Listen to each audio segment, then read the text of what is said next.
പാലക്കാട് നബിദിനത്തിൽ ദഫ്മുട്ടുമായി മാവേലിയെ വരവേറ്റിരിക്കുകയാണ് നാട്ടുകാർ. അതാണ് നമ്മുടെ നാടിന്റെ real Kerala story. Real Kerala story.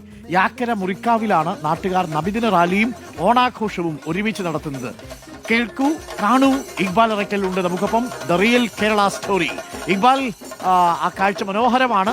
ഓണത്തെ വരവേൽക്കാൻ വേണ്ടി ദഫ്മുട്ടുമായിട്ട് വരുന്നു എന്നുള്ളതാണ്. മാവേലി ഭരിക്കുന്ന സമയത്ത് ദഫ്മുട്ടുണ്ടോ എന്നറിയില്ല. പുള്ളി വന്ന് ചോദിക്കും ഇതെന്താ ഐറ്റം എന്ന് ചോദിക്കുമായിരിക്കും. ഇത് ദഫ്മുട്ട് എന്ന് നമ്മൾ പറഞ്ഞു കൊടുക്കും.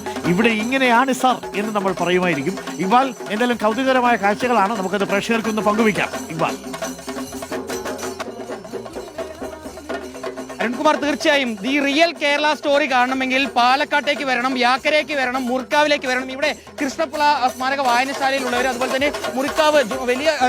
മുറിക്കാവ് ജുമാഅത്ത് പള്ളിയും ചേർന്ന് ഇപ്പോൾ ഇവിടെ നബിദിന ആഘോഷം അതുപോലെ തന്നെ തിരുവോണാഘോഷം ഒരുമിച്ച് നടത്തുകയാണ്. ഇവിടെ നമുക്ക് ദൃശ്യങ്ങൾ കാണാൻ വേണ്ടി സാധിക്കും.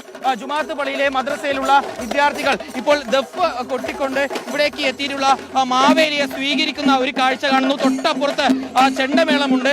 അങ്ങനെ തിരുവോണവും നബിദിനവും ഒരുമിച്ചെത്തിയാൽ അത് എങ്ങനെ ഒരു നാട് കൈകാര്യം ചെയ്യണം, അത് എങ്ങനെ ഒരു നാട് ആഘോഷിക്കണം എന്നത് പാലക്കാട്ടേക്ക് എത്തിയാൽ, യാക്കരയ്ക്ക് എത്തിയാൽ മുറിക്കാവിലെ ജനങ്ങൾ കേരളത്തിന് മുന്നിൽ, ലോകത്തിന് മുന്നിൽ തന്നെ ഒരു മാതൃക തീർക്കുകയാണ്. ഇവിടെ മാവേലി എത്തിയിട്ടുണ്ട്. അതുപോലെ തന്നെ ഈ പള്ളിയിലെ ഉസ്താദ് ഉൾപ്പെടെയുള്ളവരുണ്ട്.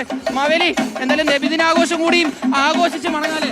തീർച്ചയായിട്ടും അടിച്ചുപൊളിച്ചിട്ട് പോകണം. കാരണം ഇതുപോലെ കാഴ്ച ഇതിനു മുമ്പ് ഞാൻ കണ്ടിട്ടില്ല. അത്ര ആഹ്ലാദകരമായി സന്തോഷകരമായി നടക്കുന്ന ഈ ആഘോഷത്തിന് എല്ലാ ആശംസകളും നേരുന്നു. എന്താ പേരെന്താ? എന്റെ പേര് ദാസ് കലാശാല. എവിടുന്നാ വരുന്നത്? ഹരിപ്പാട്, ആലപ്പുഴ. ഇത്തവണ ഇത്തരത്തിൽ നബിദിനാഘോഷം കൂടി വലിയ തീർച്ചയായിട്ടും 5 വർഷമായിട്ട് ഞാനിവിടെ വരുന്നുണ്ട്. പക്ഷെ ഇതാദ്യമാണ് ഇങ്ങനൊരു അനുഭവം. അതെന്താണ് വലിയ ഇതിനോടൊപ്പം തന്നെ മാവേലി ഉൾപ്പെടെയുള്ളവർ എത്തിയ പോലെ വലിയ സന്തോഷമായി. ആദ്യമായിട്ടുള്ള അനുഭവമായിരുന്നു. വലിയ സന്ദേശമാണ് ലോകത്തിന്റെ മുന്നിൽ കേരളം കാണിക്കുന്നത്. വലിയ സന്തോഷം.